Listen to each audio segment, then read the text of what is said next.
একাধিক ছাত্রছাত্রীদের অনুরোধে আমাদের আজকে নিবেদন তৃতীয় পর্যায়ক্রমিক মূল্যায়নের প্রশ্নপত্র দ্বিতীয় শ্রেণী 2024 সংযোগ স্থাপনে সক্ষমতা সংস্থার প্রশ্ন। পরীক্ষার্থীর নাম, বিদ্যালয়ের নাম, রোল নাম্বার, জেলা নিজেরা ফিল আপ করবে। দেখো নিচে কোন কোন প্রশ্নপত্র তোমাদের জন্য রয়েছে। সঠিক উত্তরে টিক চিহ্ন দাও, 1 গুণ 4। এই প্রশ্নগুলো রয়েছে, খুব ভিভিআই বললে চলে, অবশ্যই দেখে রাখবে কারণ এটি সংস্থার প্রশ্ন। শূন্যস্থানে বক্সের শব্দ বসাও। দেখো 4টা অপশন রয়েছে, তোমাদের জন্য তো খুবই গুরুত্বপূর্ণ, অবশ্যই দেখবে। এলোমেলো শব্দ সাজিয়ে অর্থযুক্ত শব্দ বানাও।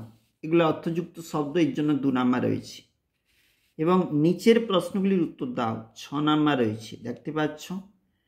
তাহলে আমরা পরের পেজে চলে যাব। এটা আমাদের কাছে কিন্তু পরের পেজ।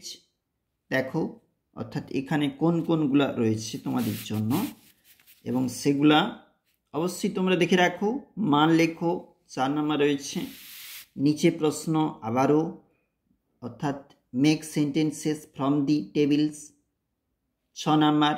সেন্টেন্স যেখানে লিখবে নিচে রাগ রয়েছে, এখানে তোমাকে ফিল আপ করতে হবে। মেক মিনিংফুল ওয়ার্ডস বলা রয়েছে, অর্থযুক্ত শব্দ তৈরি করো, 2 গুণ 2 সমান 4। ভিভিআই পরীক্ষার জন্য অবশ্যই দেখবে। তাহলে বাটারফ্লাই, টাইগার। দেখো কি বলেছে আমাদের এখানে। তাহলে এটা আমরা দেখছিলাম সংযোগ স্থাপনের সক্ষমতা দ্বিতীয় শ্রেণীর প্রশ্ন।